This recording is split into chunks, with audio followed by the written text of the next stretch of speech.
அதை எடுக்கக்கூடாது, அதை வச்சிடணும். சாமி. சாமி சாமி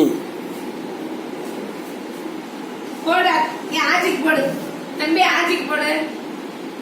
பால் போடுறா தம்பி. தம்பி போடு போடு போடு போடு. ஐயா நீ பிடி. இந்த சரி நீ பிடி. இந்த போடுறேன் பிடி. குட்டியான குட்டியான அங்கே போச்சு.